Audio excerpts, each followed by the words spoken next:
Hi అండి, అందరికీ నమస్కారం. ఈరోజు మనం ఐ లవ్ యూ సఖీ ఆరో భాగంలో ఏం జరిగింది అనేది తెలుసుకుందాం. విశాల్ పెద్ద కేక్ తీసుకుని వస్తాడు. హర్ష రాగినికి ఫోన్ చేసి కారు పంపిస్తున్నాను, రెడీగా ఉండండి అని చెప్తాడు. సరే అని చెప్పి రాగిని ఫోన్ పెట్టేస్తుంది. హాసిని చైత్ర అప్పుడే వస్తారు. ఏంటే మంచిగా తయారై రమ్మన్నావు, ఎక్కడికి తీసుకెళ్తున్నావేంటి అని అడుగుతుంది హాసిని. మా ఫ్రెండ్ లక్ష్మి బర్త్డే, వాళ్ళ అన్నయ్య స్పెషల్ గా పిలిచాడు, అందుకే మీకు పరిచయం చేద్దామని రమ్మన్నాను. మీకు ఎలాగో ఈరోజు హాలిడేనే కదా అని అడుగుతుంది రాగిని. తను ఎవరో మాకు తెలియదు కదే, అలా ఎలా వస్తాం, నేను రాను అని అంటుంది హాసిని. పిచ్చి వేషాలు వేయకు, తను నా బెస్ట్ ఫ్రెండ్, నా ఎంగేజ్మెంట్ కూడా వచ్చింది. పాపం తనకి ఏదో జరిగిందంట, నా వల్ల ఇక్కడికి వచ్చి ఇబ్బంది పడింది, అందుకే పలకరిద్దాం, దాని బర్త్డే విషెస్ చేయొచ్చు అని అంటుంది రాగిని. అయ్యో, మేము గిఫ్ట్ కూడా తీసుకొని రాలేదే, ముందే చెప్పుంటే తీసుకొచ్చేదాన్ని కదా అని అంటుంది. ఏం పర్వాలేదు, మనం వెళ్ళడమే వాళ్ళకు ఒక పెద్ద గిఫ్ట్, తను ఏమీ ఫీల్ కాదు. మీరు నాతో ఎలా ఉంటారు అలాగే లక్ష్మి నాతోటి కూడా అలాగే ఉంటుంది. ఇంతలో కారు వస్తుంది. ముగ్గురు కలిసి కారులో హర్ష వాళ్ళ ఇంటికి వెళ్తారు. ఎదురుగా హర్షాన్ని చూసేసరికి హాసినికి వణుకు పుడుతుంది. వీడింటికి వచ్చానా అని అనుకుంటుంది. ఎదురుగా విశాల్ వచ్చి, హాయ్ చైత్ర, ఎలా ఉన్నావు? హాసిని, నువ్వు ఎలా ఉన్నావమ్మా అని అడుగుతాడు విశాల్. హాయ్ అన్నయ్య, బాగున్నాను, మీరు ఎలా ఉన్నారు అని అంటారిద్దరు. నేను ఓకేరా, ఏంటి అన్నయ్య మీరు ఇక్కడున్నారు అని అడుగుతుంది. నేను ఈ ఫ్లాట్లోనే ఉంటాన్రా, నా ఫ్రెండ్ హర్ష అని హర్షని పరిచయం చేస్తాడు చైత్రకి హాసినికి. హాసిని ఎటో చూస్తూ హర్షకు హాయ్ అని చెప్తుంది. నేను ఇక్కడే ఉంటే మీరు అటు చూస్తున్నారు, నన్ను చూసి హాయ్ చెప్పండి అని అంటాడు హర్ష హాసినికి. ఓ అనుకొని హర్షకి ఎదురుగా నిలబడి హాయ్ సార్ అని అంటుంది హాసిని. హర్ష హాసినినే చూస్తున్నాడు. తన మెడలో చైన్ని చూస్తాడు. అదే లాకెట్, అదే చైన్ మీదనే దృష్టి ఉంది. హాసిని అది గమనించింది. ఆ చైన్ మీద చెయ్యి పెట్టుకుంటుంది, హర్ష చూడకుండా. హర్ష అది చూసి హాసిని కళ్ళలోకి చూస్తాడు. హాసిని వెంటనే రాగిణి అంటూ పరిగెడుతుంది. రాగిణి లక్ష్మి దగ్గరికి వెళ్లి హక్ చేసుకుని విష్ చేస్తుంది. హర్ష లక్ష్మిని తీసుకుని వచ్చి కేక్ కట్ చేపిస్తాడు. లక్ష్మి కేక్ కట్ చేయగానే ఫస్ట్ వాళ్ళ అన్నయ్యకి కేక్ పెట్టి వాళ్ళ అమ్మా నాన్నకు తినిపిస్తుంది. రాగిణి వచ్చి హర్ష కేక్ పెట్టి ఒక గిఫ్ట్ ఇస్తుంది. హాసిని వచ్చి, సారీ లక్ష్మి, అనుకోకుండా వచ్చాను, గిఫ్ట్ కూడా తీసుకొని రాలేదు అని హగ్ చేసుకుంటుంది. ఏంటి అలా అంటారు, మీరు వచ్చారు అదే నాకు పెద్ద గిఫ్ట్, ఏమీ అవసరం లేదు, మీరు మా రాగిణి ఫ్రెండ్స్ అని అంటుంది. చైత్ర కూడా హగ్ ఇచ్చి విషెస్ చెప్తుంది లక్ష్మికి. హాసినికి సడన్ గా లక్ష్మిని ఎక్కడో చూసినట్లు గుర్తొస్తుంది. లక్ష్మి దగ్గరికి వెళ్లి, మీరు నన్ను ఎప్పుడైనా చూసారా అని అడుగుతుంది హాసిని. లేదండి, ఎక్కడ చూసినట్లు అనిపించడం లేదు, కానీ వాయిస్ మాత్రం ఎక్కడో విన్నట్లుగా అనిపిస్తుంది. హాసిని, నేనైతే మిమ్మల్ని ఎక్కడో చూశానండి, సరిగ్గా గుర్తు రావడం లేదు, ఈ మధ్యనే అని ఆలోచిస్తూ ఉంటుంది హాసిని.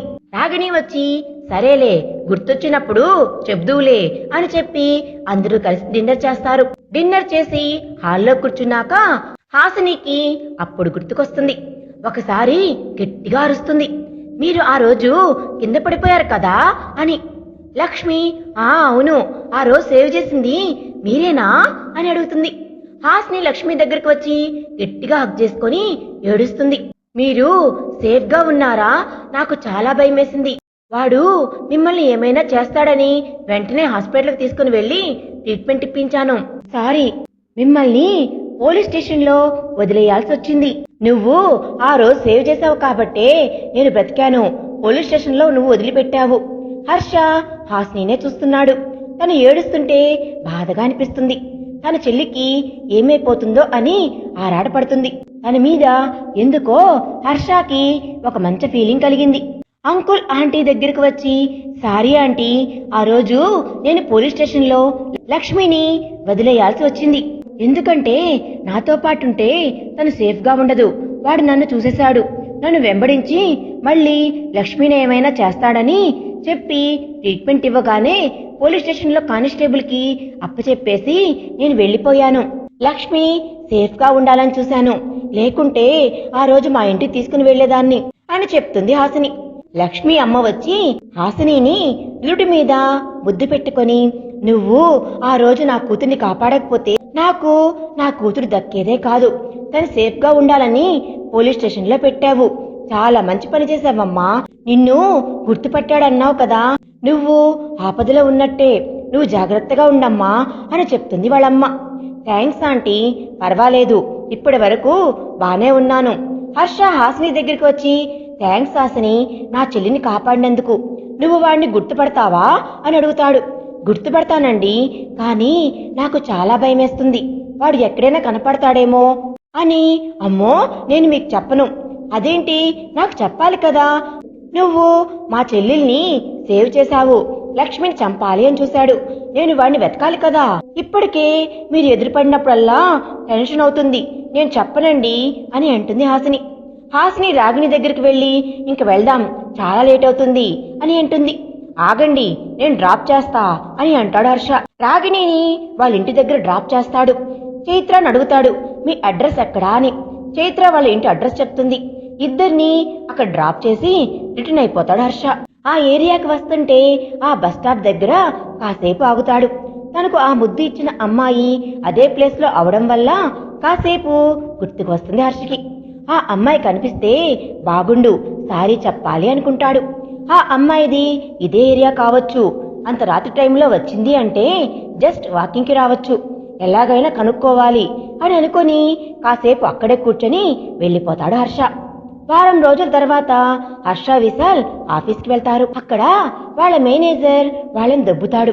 ఆ కేసు ఏమైంది, క్లూ దొరికింది అన్నారు, ఇంతవరకు ఏమీ ఇవ్వలేదు, నాకు పైనుంచి ప్రెజర్స్ వస్తున్నాయి, మనకు పోలీస్ డిపార్ట్మెంట్ నుంచి ఆ కేసు గురించి ఏమీ ఎంక్వైరీ చేయమని చెప్పలేదు కదా సార్, మనమే చేస్తున్నాము, వాళ్ళకి సాధ్యం కాకపోతే మనం డీల్ చేయాలి, మనకు ఎలాంటి రైట్స్ లేవు, మేము ఎంక్వైరీకి వెళ్తే ఆ సిఐ మా మీద మండిపడుతున్నాడు, మనకు రాకుంటే మన ప్రయత్నమైనా చెయ్యాలి కదా, మనకు సడన్ గా మనల్ని కేసు డీల్ చేయమంటే అప్పుడు కొత్తగా ఇంకొంచెం టైం తీసుకొని వెతుకుతారా, ఈ లోపు వాడు ఎంతమంది అమ్మాయిలను చంపేస్తాడు, అప్పటి వరకు చేతులు కట్టుకొని చూద్దామా, ఎవరి ప్రయత్నం వాళ్ళు చేయండి అని చెప్తాడు ఆఫీసర్.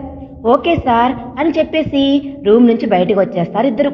అరే ఏంట్రా ఇది, కేసు మనకివ్వరు, వాళ్ళు డీల్ ఎలా చేస్తారు, మన ఆఫీసర్ దొబ్బుతున్నాడు మనల్ని, ఎలారా వీణ్ణి పట్టుకునేది, సైకో నా కొడుకు అంటే ఈ మధ్యలోనే తిరుగుతున్నాడురా, వీణ్ణి మనం చాలా జాగ్రత్తగా దొరకబెట్టాలి, సీక్రెట్ మెయింటైన్ చెయ్యాలి అని అంటాడు హర్ష.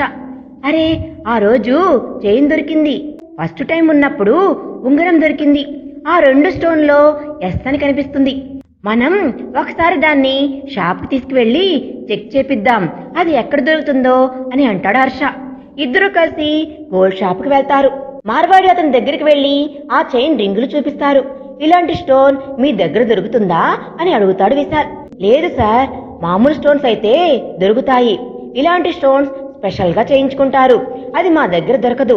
మరి ఈ స్టోన్ లో ఎస్ అని ఒక ఆకారం లాగా కనిపిస్తుంది, అదేంటి అని అడుగుతాడు విశాల్.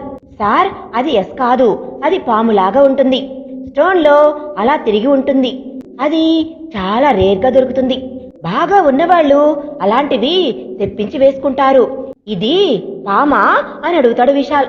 అవును సార్, అది పాములాగా ఉంటుంది లోపల, అదొక బొమ్మ, అది చాలా కాస్ట్ అవుతుంది, అది చాలా రేర్ గా దొరుకుతుంది, ఇది ఎక్కడ దొరుకుతుందో మీరు చెప్తారా? అలా చెప్పడం కష్టం సార్, మీరు ఎంతమందిని అడిగినా చెప్పరు, ఎందుకంటే అది చాలా సీక్రెట్, మీరు మాకు హెల్ప్ చేయాలి, ఈ వ్యక్తిని మేం పట్టుకోవాలి, మీ పేరు బయటకు రానియము, అది ఎక్కడ దొరుకుతుందో చెప్పండి అంతే అని అంటారు విశాల్ హర్ష. సార్ నా పేరు బయటకు రానివ్వకండి, బేగం బజార్లో ఒక అతను ఉంటాడు, ఇలాంటివి అమ్ముతుంటాడు, కానీ ఎక్కువ కాస్ట్, అది అతను చెప్తాడో చెప్పడం అన్నది మీరు అడిగేదాన్ని బట్టి ఉంటుంది, అతనికి డబ్బు పిచ్చి ఎక్కువ, మీరు ఎలా అడుగుతారో అడుక్కోండి అని చెప్పి అతను అడ్రస్ ఇస్తాడు. ఇద్దరూ కలిసి బేగం బజార్కి పోతారు. అతను చెప్పిన అడ్రస్ కి వెళ్తారు. అతని పేరు రామ్మూర్తి. హర్ష వెళ్లి రామ్మూర్తి ఉన్నాడా అని అడుగుతాడు. అక్కడ ఒక వర్కర్ని, సార్ లోపల ఉన్నాడు సార్, మీకేం పని అని అడుగుతాడు అతను. సార్ దగ్గర కొన్ని స్టోన్స్ దొరుకుతాయని చెప్పారు, మేమెంత డబ్బైనా ఇస్తాం, మా అమ్మ కావాలి అని చెప్తాడు.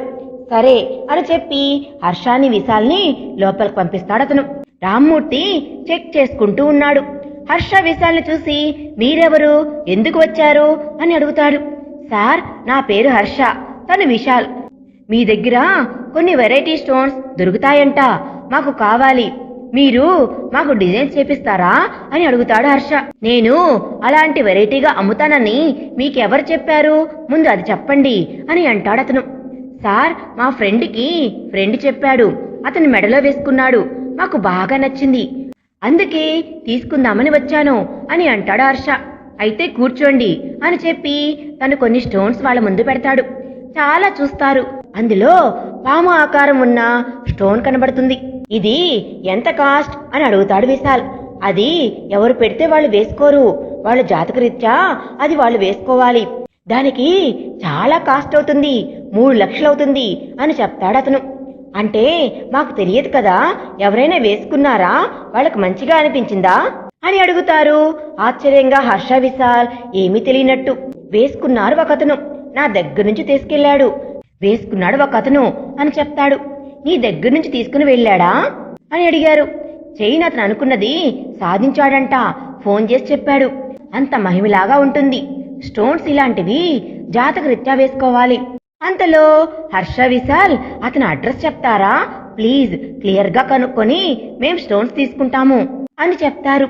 మా అమ్మగారికి హెల్త్ బాగుండట్లేదు, ఇలాంటి స్టోన్స్ ఉంగరంలో ధరించాలని చెప్పారు, అందుకే అడుగుతున్నాను అని అంటాడు హర్ష.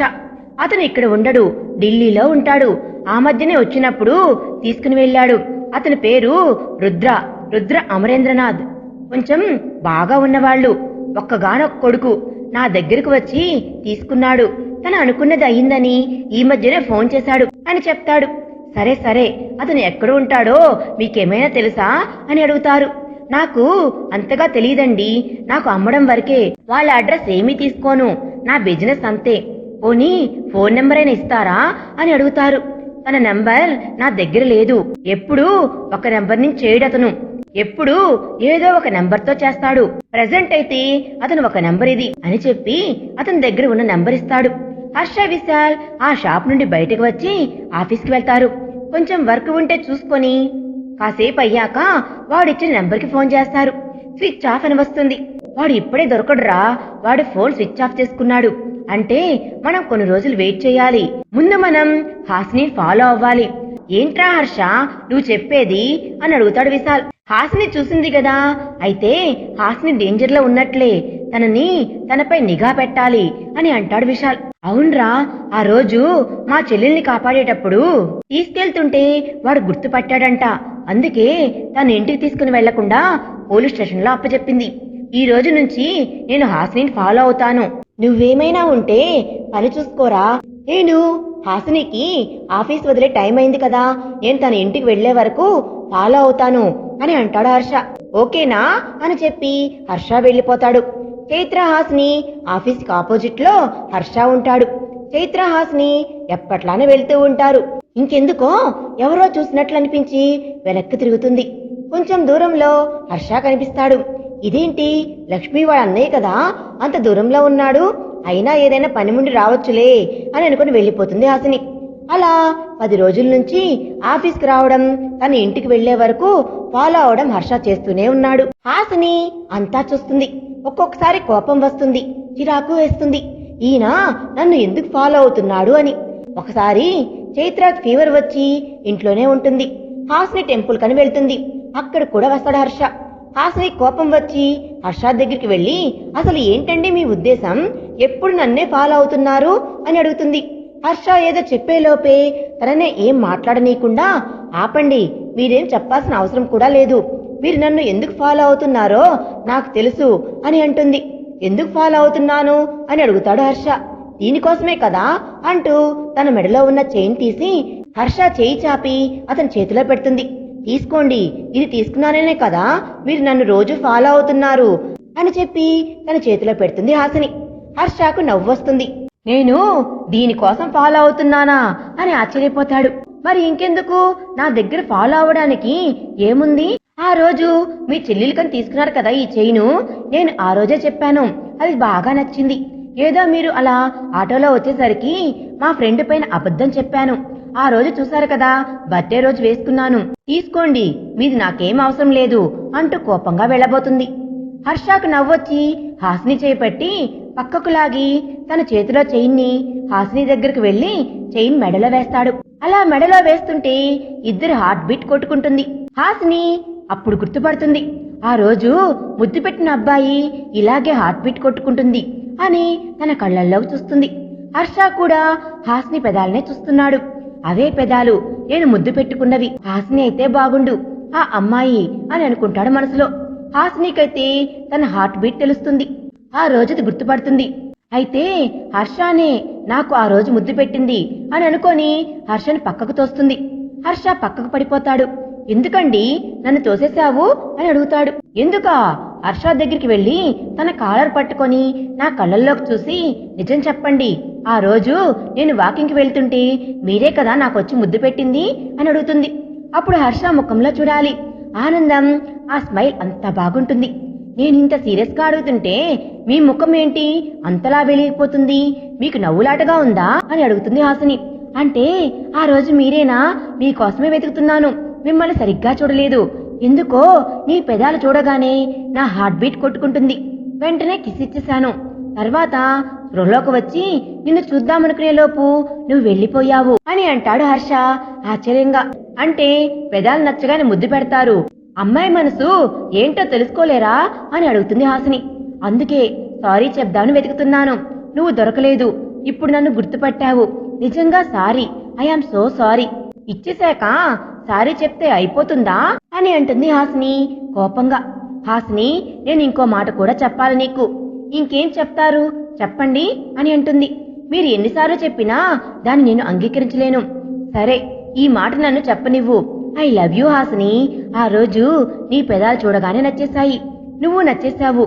నువ్వు ఎవరో కూడా నాకు తెలియదు, అయినా నా మనసులో ఒకలాంటి ఫీలింగ్ వచ్చింది, నా అభిప్రాయం నీకు చెప్పాను, తర్వాత నీ ఇష్టం అని చెప్పేసి అక్కడి నుంచి వెళ్ళిపోతాడు హర్ష. వీడేంటి ఇంకోసారి సారీ చెప్తాడు అనుకున్నాను, ఐ లవ్ యూ అని చెప్పేశాడు ఏకంగా. నేను అంత నచ్చానా వీడికి? చూస్తే ఎంత పెద్ద ఆఫీసర్ ఒక అమ్మాయికి వెంటనే పడిపోతాడా? నేను అస్సలు అంగీకరించను అని చెప్పి ఇంటికి వెళ్ళిపోతుంది హాసిని. అంటే హాసిని హర్షని, మరి హర్ష లవ్ ని యాక్సెప్ట్ చేస్తుందా? హర్ష హాసినికి ప్రొటెక్ట్ చేస్తాడా? హాసిని ఆ సైకోగాడికి దొరకకుండా హర్ష కాపాడుకుంటూ వస్తాడా అనేది మనం నెక్స్ట్ పార్ట్ లో తెలుసుకుందాం. ఈ వీడియో మీకు నచ్చినట్లయితే ప్లీజ్ లైక్ చేయండి. Thanks for watching.